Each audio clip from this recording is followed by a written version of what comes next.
Fala galera, aqui quem tá falando com vocês é o Gui Afonso. Vocês estão ouvindo Fios do Rock, mais um Fios do Rock. Fala Fio, Fábio Pisca, tudo bem? Aê, tudo bem, Fio? Beleza? Mais um programa, mais um assunto. Hoje o assunto é polêmico, hein? Hoje o assunto é polêmico. A gente vai falar bastante e a gente vai falar de rock progressivo, certo, Fábio? Exatamente, é um dos estilos do rock mais polêmicos, né? Polêmicos, exatamente. E que mais divide opiniões, né? É meio que assim, as pessoas meio que ou amam ou odeiam rock progressivo, né? Exatamente. Muita gente cita que é fritação, muita gente cita, principalmente quem curte bastante o estilo que veio logo depois, que é o punk. Muita gente critica, de certa forma, né, entre aspas, o elitismo do prog, no sentido de que as referências eram rebuscadas e tal, e isso é muito legal, mas não era acessível pra galera que tinha menos grana e tal. A gente vai falar um pouco sobre isso no programa também, né, na hora de contextualizar o estilo.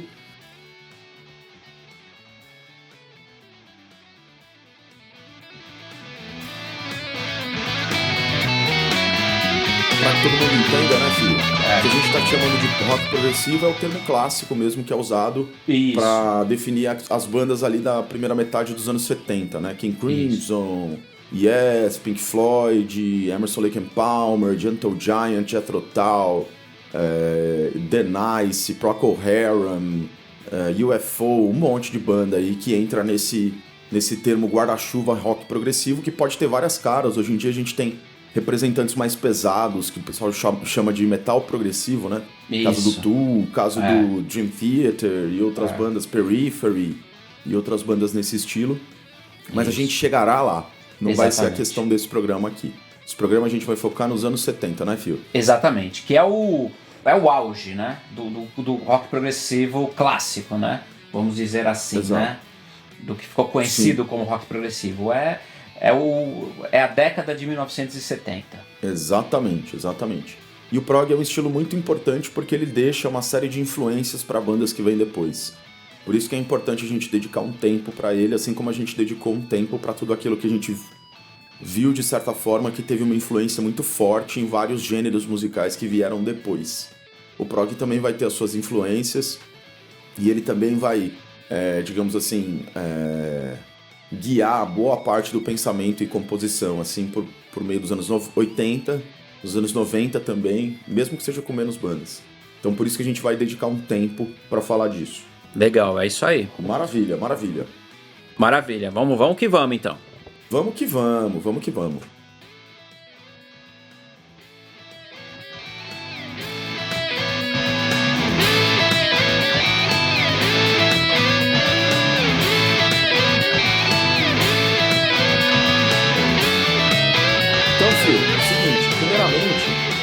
Talvez o que a gente podia trocar uma ideia aqui para abrir o assunto é que o prog, a gente citou agora os anos 70, mas já nos anos 60 a gente já tinha alguns aspectos de rock progressivo nascendo, talvez uma das bandas mais famosas do mundo aí, que é os Beatles, né? Tinha ali um germezinho em algumas canções tipo Eleanor Rigby, do ponto de vista de arranjo, né? Isso. Uma aproximação ali do pop que o Beatles fazia, né? Do rock pop que o Beatles fazia com música erudita, alguns elementos de jazz, algumas coisas um pouco diferentosas, assim, que o George Martin trazia. E aí veio o Sgt. Pepper's, né? Isso, exatamente. Que é o símbolo máximo da era psicodélica, né? E considerado o álbum mais importante da música pop, e que tem essa característica de ser um álbum, ele não é exatamente um álbum conceitual, mas ele é um álbum que tem uma sequência muito própria de começo, meio e fim, que é bem a estética. Sim. Que é uma das características do progressivo, né? Então, sim, o Sgt. Pepper's você tem ali o tema inicial e as músicas elas vão se emendando, né? Algumas. E na penúltima faixa você tem um Sgt. Pepper's Reprise, ou seja, ele tá ainda remetendo aquele tema, né? Sim. E quase como um álbum conceitual, né? Então, assim, embora Sim. você tenha músicas que saiam um pouco fora da história, mas os Beatles pensaram nesse álbum como uma forma de você ouvi-lo como começo, meio e fim, né? Como uma história, né? Como uma história. Então, acho que esse é um ponto de partida interessante, né? E é interessante a gente falar também que durante as gravações do Sgt. Pepper's, o Floyd estava no mesmo estúdio, lá nos estúdios, na época, os estúdios da EMI, que agora são os estúdios Abbey Road. Certo. Eles estavam lá numa outra sala gravando o seu álbum de estreia, o Piper. The Piper at the Gates of Dawn. Então o Floyd estava ali na mesma época, né, que os Beatles gravavam o Sgt. Pepper's. O Floyd estava gravando a sua estreia, né? Então, assim, eu acho que a gente pode dizer que o progressivo ele nasce mesmo ali do movimento psicodélico. Sim, com certeza. Essa definição é muito boa e eu acho que faz muito sentido quando a gente observa por essa ótica, né? A ótica do Sgt. Pepper's. E legal também saber dessa curiosidade do Floyd estar gravando ao mesmo tempo o seu álbum de estreia, que também é extremamente psicodélico, né? Tá muito calcado ainda no que a gente chama de rock psicodélico. É legal pensar no rock psicodélico, tá? Pra quem tá ouvindo e tem um pouco de dúvidas sobre o termo. É legal pensar em rock psicodélico como sendo o que o rock em que o rock se transforma, algo em que o rock se transforma, que agora começa a valorizar, tá? Músicas mais longas e feitas para que você ali consiga atingir... O termo psicodelia, né, vem da ideia de drogas lisérgicas, como o LSD, e a ideia de você conseguir, por meio da droga ali, ouvindo aquela música, você conseguir viajar e tal. Era mais ou menos essa a ideia. E por isso você começou a ter... A música em geral, a música pop em geral, começou a ter mais trabalho instrumental, solos mais longos, espaços para improvisação. É nesse sentido que a psicodelia se desenvolve. Isso. Ela é muito mais instrumental, menos dançante, ela não está muito preocupada em dança ou coisa do tipo, ela está muito mais preocupada em ampliar a viagem de quem está ali assistindo a música. O verdadeiro som viagem mesmo, né? Exatamente. O som viagem, exatamente. Som viagem. O som viagem. Lembrando que, né, filho, vamos fazer aqui um parênteses. Essa questão do LSD, da música lisérgica, na época, isso teve uma influência muito grande, só que a gente não pode confundir uma coisa com a outra, né? Muita gente vem, às vezes, com esses papos de achar que você tem que associar... então pro cara ouvir certas coisas só se ele estiver muito louco e tal. Não. Né? Ou assim, claro que muitas das músicas foram feitas sobre efeito, mas a gente tem que separar. Uma coisa é uma coisa, outra coisa é outra coisa, como já diriam os comentaristas de futebol, né? Então, assim, uma coisa não tem nada a ver com a outra, né? Até porque a gente tem que lembrar, né, que na época as pessoas, no caso do LSD, elas não faziam ideia dos malefícios daquilo, né? Sim. Vide o que vai acontecer com o nosso amigo lá, o Syd Barrett, né? A gente depois vai contar uma passagem dele ali nos anos 70, que é um retrato do quanto fez mal o LSD para esse cara, né? Então, assim, quando as pessoas vêm com esse papo de querer associar, eu acho isso uma tremenda bobagem, assim, um negócio que, assim, embora as coisas tivessem meio que juntas na época, mas, assim, música é uma coisa, droga é outra coisa, claro. E, assim, e a gente aqui, eu acho que a gente tem que deixar isso muito claro, né? Sim, com certeza, com certeza. E assim, acho que a nossa piração, né, Fio? A gente que curte rock progressivo, a música, sempre foi. Eu sempre... Claro. Eu comecei a ouvir rock progressivo nos anos 80 e, na verdade, eu comecei a ouvir pelas bandas de rock progressivo, mas com os seus trabalhos na época. Ou seja, que já é uma faceta mais pop, que a gente vai falar no programa da semana que vem. Então, assim, Sim. Eu comecei ouvindo rock progressivo por uma vertente mais pop. E aos poucos eu fui entrando mais a fundo no rock progressivo, né? Certo. E para isso, você precisa de elementos de amadurecimento musical, né? E de gosto, claro. E tudo isso, né? E eu acho que é legal. Você vai falar muito bem sobre isso, né, Fio? Eu acho que a questão estética mesmo da música, depois você vai dar um panorama legal, mas... Então acho que é legal só a gente fazer esse parênteses, né? Porque sim. Ele surge... Eu acho importante. Ele surge nessa loucura toda do som viagem, né? Que a galera fala. Então, mas a gente aqui... O foco é a música, né? Sim. E o grande barato que foi e que você curtir rock progressivo, né? O quanto você aprende com ele, quanto as sensações que ele te traz, o quanto é bacana você ficar ouvindo, né? Esses músicos tão maravilhosos tocando, improvisando, e o quanto isso foi importante pro rock. Claro, com certeza. Eu acho que, assim, do ponto de vista da associação, de fato, uma das coisas que a gente também, né, coloca é que de nenhuma forma isso é uma apologia ou qualquer coisa do tipo. E a experiência musical, além de estar em quem faz a música, também está em quem recebe. E cada um recebe da sua forma. Vão existir pessoas que vão fazer essa associação, como você mesmo falou, Fio. Mas você, no caso, e eu também, muita gente também, recebe essa música de outra forma, buscando ali sempre entender o lado musical, que é uma música extremamente complexa, com uma série de questões ali, difíceis de perceber numa primeira experiência, né? Até uma coisa importante disso que você cita, eu acho que depois isso vai ser uma reivindicação do punk, né?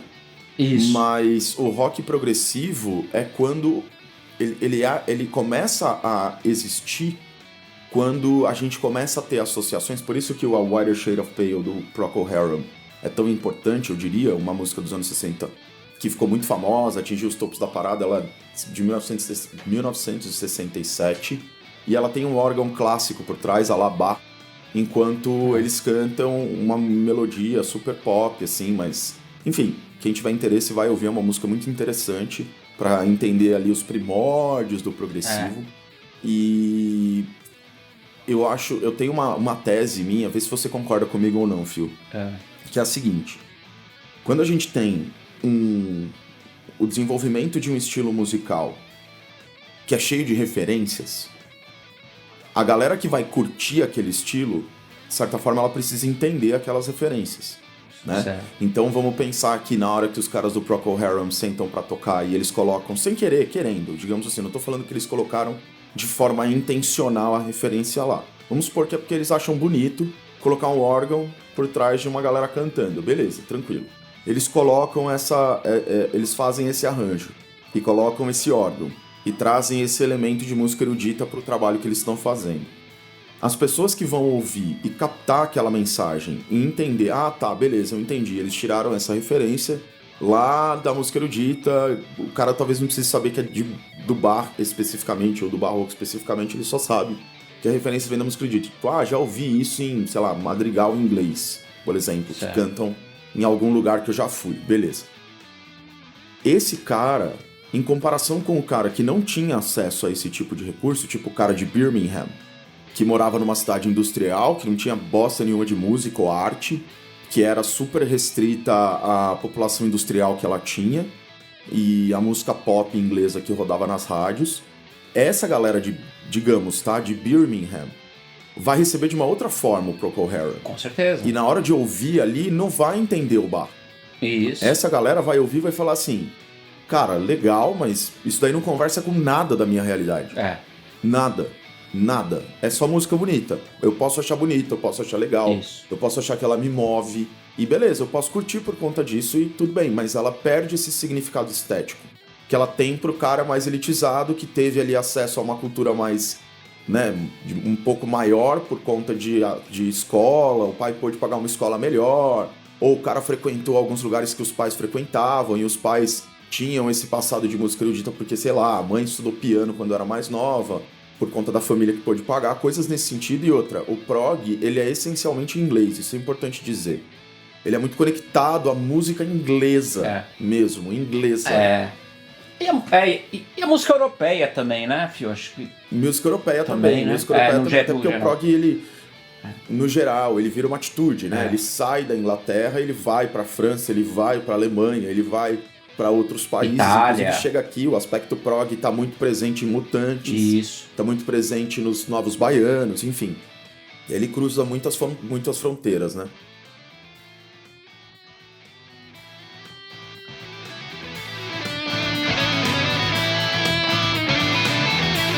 Mas esse começo aí do prog final dos anos 60, começo dos anos 70, ele ainda tá lá mais concentrado na Inglaterra. E a minha, né, pra finalizar, digamos assim, a minha tese é a seguinte: de certa forma o prog vai especializando o ouvinte dele. Sim. E nisso ele cria um problema pra ele mesmo. Exatamente. Que é a popularidade dele vai reduzindo. Porque cada vez mais ele vai ficando mais, entre aspas, elitista. Porque cada vez mais ele, não, agora eu vou fazer música em 7/8 o tempo todo. Isso já é uma métrica estranha, que o cara que ouve, ele tem que curtir o groove, ele tem que conhecer aquilo de algum outro lugar, tem que ter uma referência. A primeira música do Floyd, que eu vou mostrar pra alguém que nunca ouviu Floyd, não vai ser Money. Apesar de eu achar que Money é maravilhosa. Provavelmente vai ser alguma outra, um pouco mais palatável, digamos assim, por conta do aspecto da sonoridade que ela tem. O que eu quero dizer com isso é, esses elementos que enriquecem o material musical também acabam especializando essas bandas, acabam restringindo essas bandas e acabam gerando um vácuo para uma galera de Birmingham, para uma galera de uma cidade mais pobre, de um bairro mais pobre, que não tinha acesso a esse tipo de coisa, que começou a se desconectar e falar, mano, isso porque esses caras estão cantando não tem nada a ver com a minha realidade. Exatamente. Close to the Edge ali não tem nada a ver com o que eu trampo, com a minha vida. Minha vida é muito mais Black Sabbath, minha vida é muito mais Jimi Hendrix, minha vida é muito mais Velvet Underground. Exatamente. Não, eu acho que... Tô muito louco? Não, filho? eu acho que você pontuou muito bem a questão musical do rock progressivo e o porquê que ele muitas vezes é mal visto. Né? Porque que ele ficou com esse estigma. Com esse estigma. É por conta disso, ele foi ficando mais elitizado. E por conta de algumas bandas que alcançaram um sucesso popular na época e faziam shows, apresentações muito extravagantes, começou a soar um pouco como fora daquela atitude mais crua do rock. Justamente daí que vem o punk, né? Que é quando porque a essência do rock é justamente essa, são os 3 acordes, é a simplicidade com atitude e realmente assim, não dava para um moleque pegar uma guitarra e sair tocando uma música do Yes, né, cara? Não dava, o cara tocar o The Clap do Steve Howe, entendeu? Aquilo requer um estudo e uma técnica que o cara só vai ter depois de muito tempo de estudo, né? Sendo que uma música de 3 acordes, o cara às vezes ali, numa corda, ele já começa a fazer um esboço, né? Uma das coisas que a gente aprende estudando um pouco da história do punk, por exemplo, é exatamente que o que eles tentavam fazer no começo, e aí basta ouvir Ramones que isso fica bem claro, era ter uma conversa com o blues lá de trás. Sem essa jogada, talvez sem o swing mais retão, mas tem várias músicas, por exemplo, dos Ramones que se estruturam de forma parecida. Que vai, né, começa ali no primeiro grau, aí vai pro quarto grau, volta pro primeiro grau. Estrutura de blues, rock, né?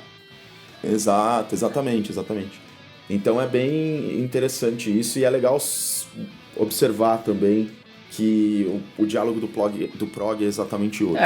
Então, feita essa ressalva aí dessa questão mais elitista do prog, que é importante todo mundo ter na cabeça, e como você mesmo falou, Fio, a questão do estilo está relacionada a isso, ou seja, o prog vai misturar elementos do rock com elementos que as classes mais ricas, digamos assim, experimentavam naquela época, que eram basicamente a música erudita, talvez música erudita mais clássica ou música erudita contemporânea, e também ele vai explorar o jazz. Isso. Né? Como elemento principal, a gente teve 3 programas de Fusion. Isso. Então, se você quiser saber um pouco mais sobre esse período, ouve lá, mas o Fusion influenciou muito, contribuiu muito pro prog também. Inclusive, artistas de Fusion trabalharam dentro do prog. Isso, exatamente. Né?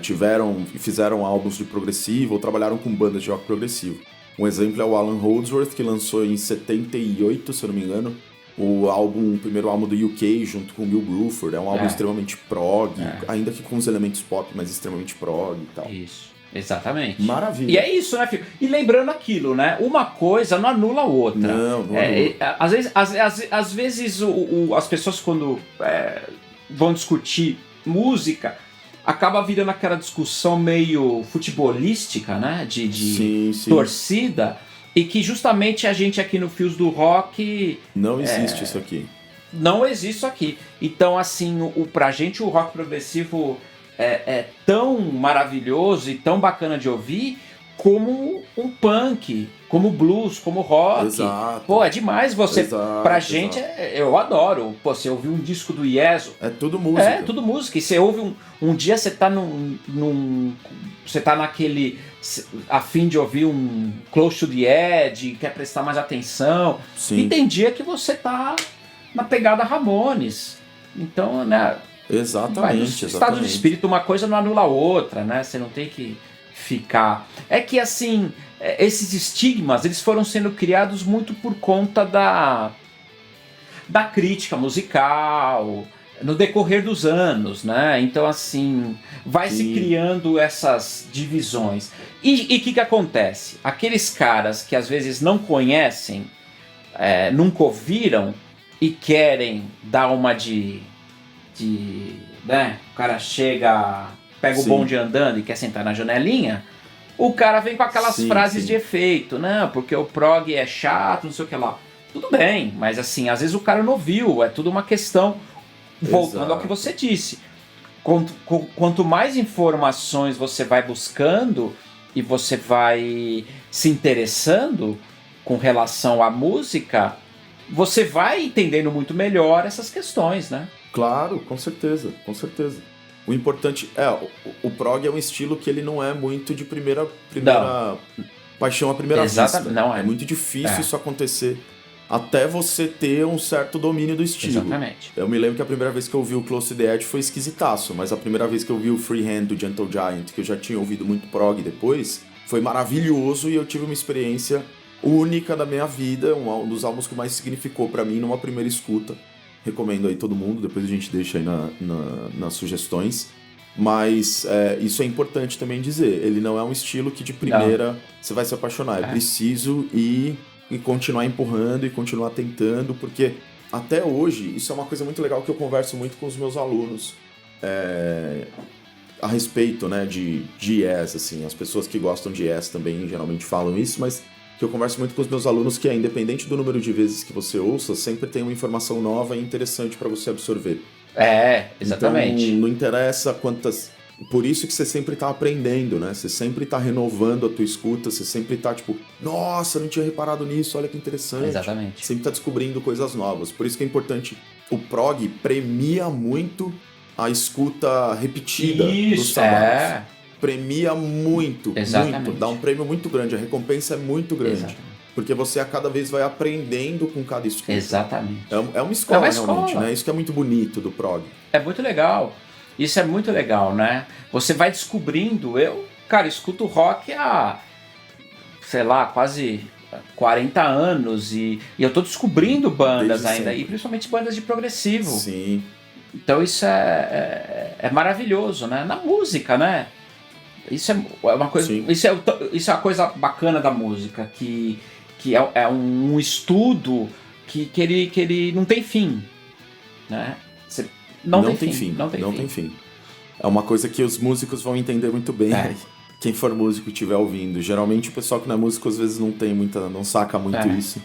Mas quem é músico, assim, e tal, tem noção de que, cara, a gente tá num oceano Exato. mesmo. E, assim, de muita profundidade. A gente não sabe o fim disso.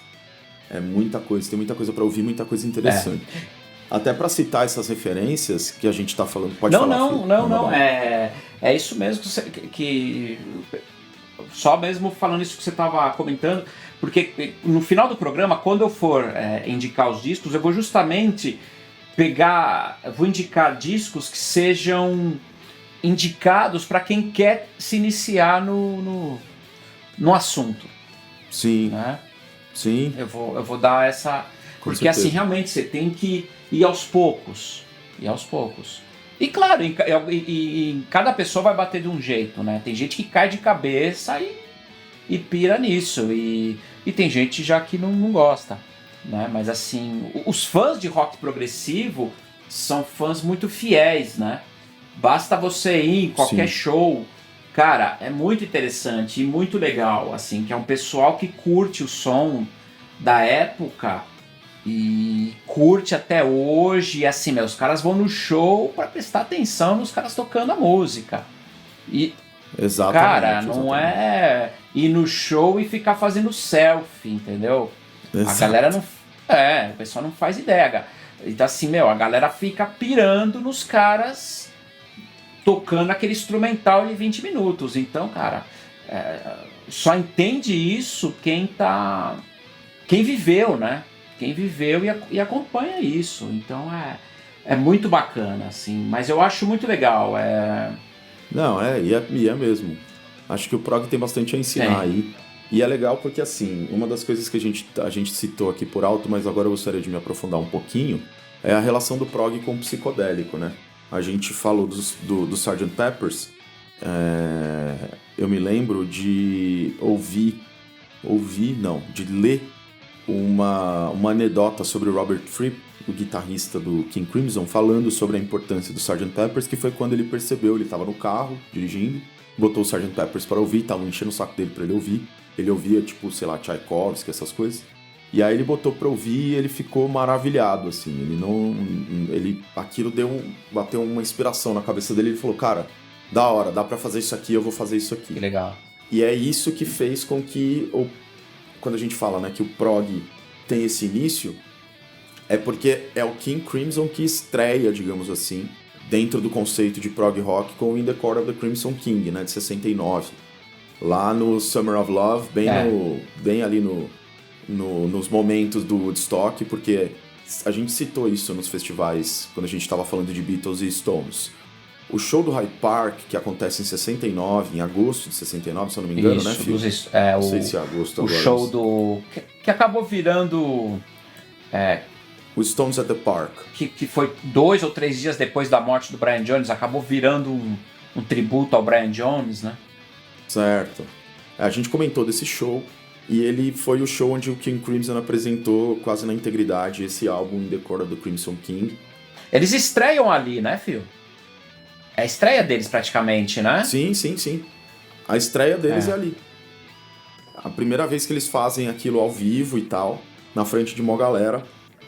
E era interessante porque tem um documentário chamado Prog Rock Britannia. Tem no YouTube, dá pra achar e tal. Só não sei se tem legenda. Nesse documentário, tem algumas citações do Bill Bruford, batera do Yes na época, que estava na plateia. Tem algumas outras citações de alguns outros membros de bandas de rock progressivo. E todos eles dizem mais ou menos a mesma coisa, de tipo, cara, todo mundo queria estar naquela banda, porque era a primeira vez que a gente via uma banda fazendo... todo mundo junto ali, aquelas convenções malucas, com umas pausas esquisitas. E o solo de sax, assim, tipo, umas coisas bem diferentes mesmo. E aquilo deixou todo mundo bestificado, ninguém entendia o que estava acontecendo. E aquilo foi um dos empurrões que todas as bandas de prog receberam. Aquele show em específico, ele é muito responsável pro histórico de prog que a gente vai ter de 69 em diante, porque aí várias bandas vão se inspirar naquele material. E aí a gente tá falando de Yes, Genesis, Emerson, Lake and Palmer, inclusive o Greg Lake estava no vocal nesse show. Isso. Então ele veio do King Crimson, né, pro Emerson, Lake and Palmer. Então, sabe, eles são... King Crimson é talvez a banda mais fundamental e importante nessa sedimentação do prog. Quando o prog falou, olha, esses são os elementos. Quem fincou essa bandeira primeiro, creio eu, que foi o King Crimson nesse show, porque esse show foi aquele show onde estava todo mundo assistindo. Foi tipo... agora me falhou da cabeça a banda de punk, mas teve uma banda de punk americana que foi pro Reino Unido e tocou na frente de todo mundo, e naquele show tinha membro do Joy Division, membro do Sixty and the Benchies. Todas as bandas de post-punk estavam naquele show de alguma forma. Alguém estava assistindo, e daí todo mundo viu e falou, é isso, já era, é isso. Vamos fazer isso aí. E é meio que isso aí que acontece também no caso do prog, com o In the Core of the Crimson King, do King Crimson. E para falar um pouco sobre esse conceito, quer mencionar alguma coisa, Phil? Não, acho que a gente pode... É o ponto de partida, né, Phil? Então, assim, como um álbum marco, seria um dos marcos... É um dos marcos iniciais do prog mesmo, é esse álbum, né? Então, bom, eu acho que depois até você vai deixá-lo como sugestão, né, no vai ouvir, né?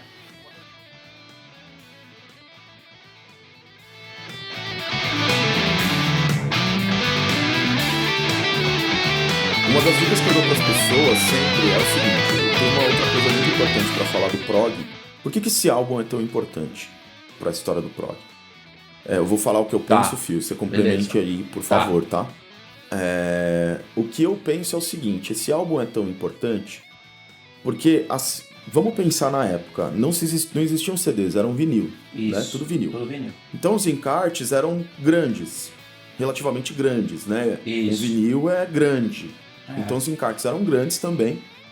E pensa no Sgt. Pepper's já, né? Se vocês digitarem lá no Google Images Sgt. Pepper's LP, vai aparecer as fotos do LP, vai aparecer a capa, vai aparecer a contracapa, que é todo mundo de costas, né? Parte de trás ali. O Paul de costas, né? Isso. O Paul de costas. Porque afinal de contas ele estava morto, né? Ele estava morto, ali era só o sósia. Ali era o Billy Shears, né? Billy Shears, que além disso se tornou canhoto, né? Porque ele não era. Ele aprendeu a tocar canhoto e o Billy... Pra poder fazer exatamente. Inclusive, eu vou dar aqui, ó, eu não falei que esse programa ia causar polêmica. Eu sou muito mais Billy Shears do que Paul McCartney, né? Porque foi aí que o baixo dos Beatles evoluiu. Cara, compositor, né, cara? Sgt. Pepper's, né? Ou ali, um pouquinho antes, Revolver, o Billy... O Revolver, o Sgt. Pepper's... cara, o Billy Shears põe o Paul McCartney no chinelo, né, cara? Põe no chinelo. Tá até hoje aí nativa. Duvido que se fosse o Paul, tava até hoje nativa. Exatamente, não tava. Então, por isso, né, voltando ao Sgt. Pepper's, contra a capa do álbum, quem tá de costas é o Billy Shears. E daí... Então continua, viu? Ele é capa dupla, né? Você abre e Ele é capa dupla, você abre e tem a foto deles sentados. É maravilhoso, tem toda uma experiência. Imagina o cara que lançou o Sgt. Pepper's. Tá lá. Phil, o Sgt. Pepper's teve single antes? Você sabe dizer? Tem o Strawberry Fields e Penny Lane, né? O Strawberry Fields é o ponto... O Sgt. Pepper's, ele começa a nascer a partir... Porque a primeira música que eles trabalham pro projeto que veio a ser o Sgt. Pepper's é Strawberry Fields Forever, que acabou não entrando no álbum, porque eles lançaram um pouco antes o compacto, que era Strawberry Fields e Penny Lane. E que o George Martin fala até hoje que... Quer dizer, ele falava, né? O George Martin é falecido, mas ele falava que um dos grandes arrependimentos da vida dele era não ter incluído essas duas músicas no álbum. Entendi. Cara, porque imagina, Penny Lane Nossa. E Strawberry Fields Forever. Imagina, né? Mas, como os Beatles tinham essa característica de lançar compactos, né? Eles lançavam compactos e álbuns, basicamente 2 álbuns por ano e e às vezes também 2 compactos, mas, ou seja, um pouco antes do Sgt. Pepper's saiu o compacto de Strawberry Fields e Penny Lane, que já dá... Mas quando ele foi lançado eram só músicas inéditas. Quando ele saiu mesmo, só existiam músicas inéditas. Ninguém tinha ouvido nada do álbum ainda. Não tinha. Então vamos imaginar lá o cara que tem 20, 30 anos ali na época. Ele vai na loja e fala, saiu o novo álbum dos Beatles, fiquei sabendo que saiu e tal, vim aqui comprar. Dia 1º de junho. Então, 1º de junho o cara, chegou cedo, comprou o novo álbum dos Beatles. Aí vamos imaginar a experiência do cara. O cara pega, aí ele vê a capa. Aí ele fala, que da hora. Aí ele fica uma cota ali. Quem é esse cara aqui? Procurando, vendo os personagens. Esse cara aqui eu reconheço. E aí ele passa um tempo naquela capa. Aí ele vira o disco, aí vê o Paul Costas, né, o Billy Shears. E aí ele fala, acha aquele esquisito. Beleza, aí ele abre o disco. Aí dentro tem a foto, ali abre, né, o LP. Aí dentro tem a foto dos caras, as letras. E aí tem o vinil, ele tira, ele põe na vitrola. Ele põe pra tocar lá e para e ouve o álbum inteiro, que é todo amarradinho. Uma música entra na outra. E termina aquela experiência. E o cara chega no final. Se a gente parar pra pensar, a experiência não foi só musical. Exatamente. Porque no álbum, quando ele tá olhando as imagens, ele tá vendo o Sgt. Pimenta, a banda, né? Exatamente. Sgt. Pepper's Lonely Hearts Club Band. Exatamente. Ele tá vendo ali, ele tá vendo o conceito, ele tá tendo a ideia de que os caras estavam se apresentando. A capa do disco é como se fosse isso, a banda se apresentando por uma plateia. E aquela plateia cheia de notáveis e tal. E aí o cara vai pegar aquele disco e vai trocar ideia com o amigo dele. O amigo dele vai falar assim, mano, você viu que na foto tem, sei lá, o Stockhausen? Ele falou, putz, não sabia.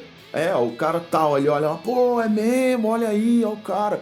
E tudo aquilo vira uma experiência que um professor meu da faculdade gostava de chamar de intersemiótica. Que é de várias artes juntas ao mesmo tempo, de várias linguagens artísticas, melhor dizendo. Exatamente. Ao mesmo tempo acontecendo. Você tem uma linguagem visual das artes plásticas, ou, digamos assim, da fotografia, né? Que é toda a capa do álbum, todo o conceito que é construído apenas por imagens ali, 4, 5, 6 imagens. Você tem a música que vem do LP, você tem... Quando essas duas coisas entram em contato, aí você começa a ter a experiência de um álbum conceitual. O In the Court of the Crimson King tem isso elevado à 20ª potência. Ele é um trabalho de intersemiose, aí, de junção de linguagens, que começa nas letras, passa por todas as músicas, ou seja, o álbum inteiro conta uma história. A capa tem a cara do Rei Vermelho, né, do Rei Escarlate, gritando, é uma capa muito clássica do prog, que quando você abre, ela continua na parte de trás do álbum. Nossa. Então não são 2 fotos, você descobre que é uma foto só, um puta pôster da cara do cara. Nossa. Quando você vira, dentro tem um rosto desenhado, assim, todo estilizado de frente, com a mãozinha. Assim, imagina isso num tamanho de vinil.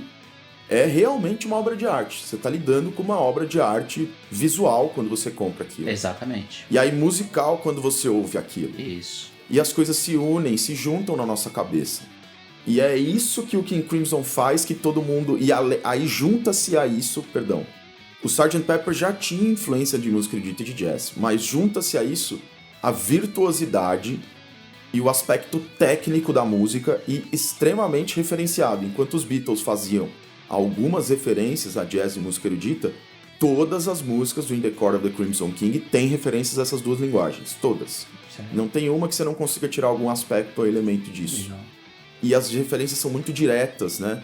E então, tudo isso misturado inaugura o rock progressivo exatamente por conta dessa junção de linguagens, de arte, mais esse pensamento virtuoso por trás da composição, mais essa junção de estilos. É isso que o King Crimson faz, saca? São eles que põem no pote e dão aquela chacoalhada assim, que sai esse caldo no final. Isso que é muito legal, por isso que fica a dica pro... Todo álbum que a gente citar aqui, gente, todos. A gente não falou do Zappa, que é um outro cara que é muito importante pro prog. E ele realmente já estava fazendo isso até um pouco antes, nessa questão de álbum conceitual e tal. Mas todos esses casos é importante você ir lá no Google, procurar as imagens e olhar as imagens dos encartes do álbum. Isso. Porque realmente são obras de arte maravilhosas. A arte do Close to the Edge Nossa, é notoriamente sensacional, assim.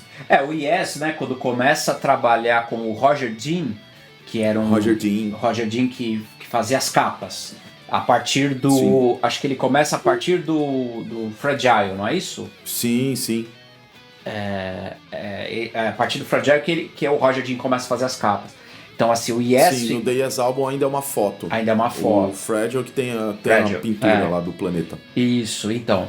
Ali você vê, ele foi muito importante, né, pra música do Yes, pra contextualização do som, da estética toda.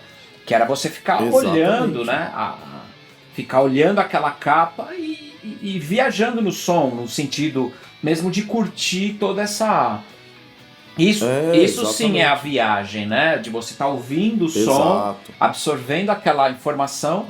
E viajando nas capas, nos desenhos, nas referências, nas letras. Exatamente.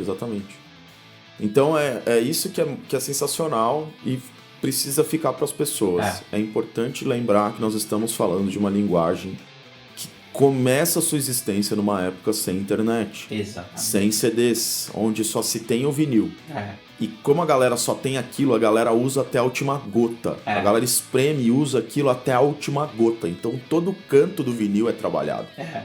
O vinil é trabalhado. Ele começa a ter encartes. Aí me vem à cabeça uma outra banda de prog maravilhosa, que é o Jethro Tull. Opa! Que no começo relutava a ser prog, mas o Thick as a Brick, né, filho? Exatamente. Thick as a Brick. É um jornal de 14 páginas. Exatamente. É um jornal de 14 páginas. Muito, muito interessante. Porque quando eles lançaram... Muito interessante. Quando eles lançaram o Aqualung, ficavam muito os repórteres enchendo o saco deles, né? Porque ficavam... Sim. Essa coisa do álbum conceitual. E que não era, né? Tinha algumas referências, mas eles ficaram tão de saco cheio dos caras perguntando sempre essa questão do álbum conceitual, que daí eles resolveram fazer um álbum realmente que era conceitual, né? Que você tem... Sim, vocês querem, então toma. Toma, que era parte 1 e parte 2, né? Que era o lado A e o lado B do álbum, né? Uma música só. Uma música só. A ideia de ser uma música de 40 minutos e tal, né? Agora, o Fio, fazendo um parênteses rápido aqui. Diga. Essa coisa da arte, né? Porque assim... realmente o vinil, essa coisa da arte, ela é imbatível, tal, né? Mas eu sou de uma geração, assim... eu sou um colecionador de CDs. Hoje em dia no Brasil é completamente inviável você comprar vinil, porque é um negócio muito elitista e tal. E muita gente fala, né? Não, porque no CD essa coisa da arte se perdeu. Realmente se perdeu um tanto, mas eu acho tem que bandas teve muito boas, cara. E bandas que fizeram do CD também essa coisa da arte tão importante quanto no tempo do vinil. Sim. Eu vou citar aqui o Tool, Sim. que você comentou. Cara, o Tool é uma banda espetacular, cara. As artes todas, inclusive do mais recente álbum que saiu agora. Sim, no cara, que é sensacional, que você abre, tem uma tela, né? Eles colocaram uma tela widescreen, cara. Fica passando um vídeo. Ô, louco. Uma das coisas mais lindas que eu já vi. Mas eles já tinham isso nos outros álbuns, que você colocava... Tinha o 10,000 Days, que você usava a lente. A lente, cara... O Lateralos, que não tem as letras, só tem imagens bonitas, assim. Cara, o Tool então, assim, quando alguém vem com esse papo, acho que o Tool é uma banda atual, né? Porque a gente às vezes fica muito saudosista. Então, falando de coisas contemporâneas e tal, o Tool é uma banda que soube fazer isso de uma forma brilhante. Cara. Sim. Brilhante. E esse álbum, né, que você citou, que as músicas tem todas 10 minutos, né? Sim. As músicas são... O disco chegou em primeiro lugar da parada da Billboard. Chegou, passou a Taylor Swift. Exatamente. Então, bom, mas isso foi só um parênteses com relação às artes. Claro. Voltando ali, Phil, você citou uma banda que eu adoro, que é o Jethro Tull, que mistura, que traz elementos do folk. Sim. Né? Já tem uma coisa do folk, né? E então, Phil... Você já chegou aí em show deles, Phil? Eu fui 2 vezes. E como que foi? O Jethro Tull. Conta pra gente um pouco, porque cara... assim, cara, um dos desprazeres que eu tenho na vida é, na época que eles vieram, eu não gostava. Então eu fico com aquele gosto amargo de tipo, que nem amigo meu que não gostava de Rush quando veio e aí o Neil Peart morreu, sabe? Tipo, putz, cara, você começou a gostar, é porque é errado. Sinto muito, perdeu. ai. Então, eu vi o Jethro Tull, eu tive a oportunidade de ver 2 vezes. Eu vi em 1990, no ginásio do Ibirapuera. Na época eles estavam lançando um disco chamado Rock Island. Certo. E na época eu tinha curtido muito aquele Crash of Nave, que era o álbum anterior, que eles tinham vindo pro Brasil também, mas eu não consegui ir no show. Eu era muito jovem. Muito jovem. Mas no de 90, muito jovem. No de 90 eu fui e foi um show brilhante, assim. Porque o ginásio de Ibirapuera sempre foi conhecido por ter uma acústica péssima, mas eu lembro de ser um show assim com uma qualidade assim muito legal. Claro que eu não tinha o parâmetro que eu tenho hoje, mas eu lembro assim deles tocando e você ouvindo e absorvendo aquilo. Foi uma experiência muito, muito especial. E depois eu assisti eles 10 anos depois, eu assisti em 2000, já no Via Funchal. Aí eu já conhecia mais a banda e tal. Foi bom também? Foi muito bom. É um show que inclusive tem no YouTube inteiro. Ele foi transmitido na época. Que legal. Pela DirecTV. Você acha no YouTube esse show. Ele tem inteiro uma filmagem super bem filmado e tal, né? E esse ano eu tive a oportunidade de assistir o show que o Martin Barre fez aqui. Aquele projeto que é uma homenagem, né? Sei. Ao Jethro Tull, porque hoje em dia o Jethro Tull é o Ian Anderson, né? Só o Ian Anderson. Jethro Tull. Só Ian Anderson. Cara, e foi um show muito legal, cara. Fiquei impressionado como o Martin Barre tá em forma, e ele tava, além de tocando muito, como ele tava feliz em tocar. Legal. E foi muito legal. Tinha o filho do Rick Wakeman fazendo teclados.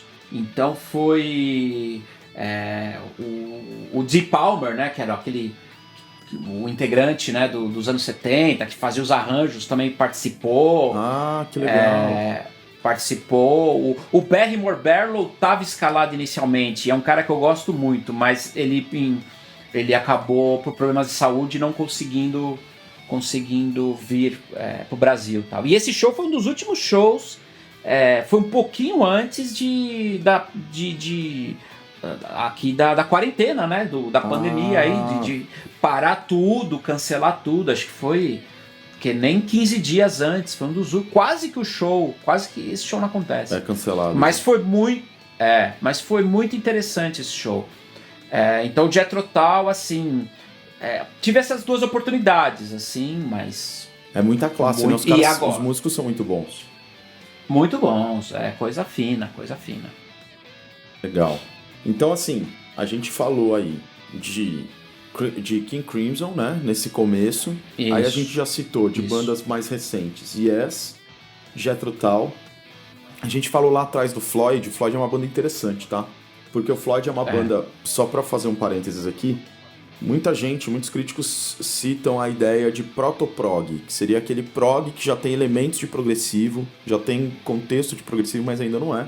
E aí o Floyd tá nessa época, porque ele ainda tá muito fincado na psicodelia nos seus primeiros álbuns. Mas ele já tem uns elementos assim conceituais e tal. No entanto, ele cruza a linha total a partir de álbuns como, sei lá, a partir do Metal, por exemplo, músicas como Echoes. Eles já estão bem dentro do progressivo, sim, eles já estão trabalhando bem dentro dessas possibilidades. E aí já passam pro outro lado. Mas essa época, né, do prog, ela foi muito prolífica entre 69, 74, 75. A gente pode citar vários sucessos dessa época. Vários. Né, a gente tava falando do King Crimson, né? Você citou o Greg Lake. O Greg Lake que sai do King Crimson. Sim. E monta o que já na época foi um super grupo, que foi o Emerson, Lake and Palmer. Que era o Keith Emerson, sim, que vinha do The Nice. Exatamente. Que é uma banda, junto com o King Crimson, né? A gente pode pode citar assim, uma banda também que foi uma banda-chave, né, pro início do progressivo. É que foi uma banda que durou muito pouco, né? Mas eles têm 3 álbuns, se eu não me engano, que são muito importantes e nesse sentido, exatamente de definir a estética. Porque o Keith Emerson, tecladista, que é o tecladista depois do Emerson Lake and Palmer, né? É o E do ELP. Isso. Ele era o cara, ele tocava muito, ele vinha de um estudo forte de piano erudito e ele tentava trazer e fazer crossovers de música erudita diretamente por meio do The Nice. Assim. Então ele pegava, sei lá, um concerto de alguém e fazia a versão The Nice. Que ele vai fazer depois no Emerson Lake and Palmer, né? Inclusive com a Fanfare for the Common Man lá, do Aaron Copland. Hold Down também, do Aaron Copland. Não, e ele pegou, e o Emerson Lake and Palmer era uma banda que não tinha guitarras, né? Ele tentou trazer o teclado pra linha de frente, né? Ocupando aquele lugar de destaque da guitarra pondo o teclado. Que isso foi uma das características, né, do rock progressivo. Que o teclado era... ficava na cara, né? Às vezes na frente da guitarra, né? Então o Emerson Lake and Palmer, que era esse super grupo, com o Keith Emerson do The Nice, o Greg Lake do King Crimson e o Cal Palmer, que vinha daquele Crazy World of Arthur Brown. Que já tinha aquele hit Fire. Sim. Toca sempre na rádio e tal. Então já foi um super grupo. E eles estreiam no Festival da Ilha de White, que nós citamos no programa sobre festivais. Sim. Em 1970. Eles estreiam ali. E o álbum de estreia deles já tem muito destaque, assim, na época, fez sucesso, e é um álbum que já traz mostra a que veio a banda, né? Sim. Já traz todas essas características e tal. E tem o Lucky Man, que foi uma música que acabou sendo... É uma música já com uma pegada folk, mas que acabou sendo um sucesso radiofônico. Sim. Tal, eles ficaram bem famosos, assim, lógico, esse primeiro álbum deles é um álbum muito importante, eles foram crescendo e se desenvolvendo com o tempo, né? E foram atingindo álbuns com maior sucesso, tipo, e mais progressivos mesmo, assim, citados como clássicos do prog. Mas toda essa primeira época do Emerson Lake and Palmer é já uma banda, como você mesmo disse, é uma banda muito paparicada, é uma banda que tem, né, que é a banda do prog, o Cal Palmer depois vai ter lá até a bateria de ferro dele lá, que pesa 2 toneladas e tal. Toda feita de aço. De aço e... Não, e daí já começa a coisa dos egos, né? Porque tinham os três super músicos, tal, né? Eles têm aquela típica característica do progressivo... daquela marca do progressivo um pouco excessivo, né? que algumas pessoas não gostam, né? É excessivo, exatamente. Os excessos, né? Exato. Tem algumas bandas que representam muito, muito bem, assim, do ponto de vista crítico, tá? A questão dos excessos. Uma delas é o Emerson Lake and Palmer, e talvez a maior visão da bizarrice disso era que em turnê, principalmente turnê nos Estados Unidos, eles tinham 3 caminhões, um caminhão com cada nome em cima. Emerson, Lake e Palmer, com os equipamentos de cada um. E eram caminhões, cara, assim... Eram tipo umas cegonhas, assim, eram uns caminhões muito grandes. Muito grande mesmo, assim, enorme mesmo. E os caras levavam pra turnê e tal, e tinha essas aspirações, assim. E o Yes também, por conta do Tales from Topographic Oceans, né? Que foi um álbum que, depois do Close to the Edge, que foi um grande sucesso, foi um álbum que tentou explorar o formato de canções cada vez mais longas. Só tem 4 músicas e são, né, um álbum duplo. Não, um detalhe, né, Fio? Tem 4 músicas num álbum duplo, né? Num álbum duplo, exatamente. 2 por álbum, é um lado, cada lado uma música. Cada lado uma música, então cada lado uma música. Não comecem ouvindo Yes por esse álbum, por favor, senão vocês, a chance de vocês não gostarem é enorme. É enorme. Então... É um álbum que já tem que estar um pouco iniciado no Yes. É bem bonito, tem umas coisas muito legais, é um álbum sensacional. Sim. Mas mesmo assim, é difícil de engolir. É que nem o Brain Salad Surgery do Emerson Lake and Palmer, que também é um álbum um pouco difícil de engolir se você não conhece um pouco de prog, assim.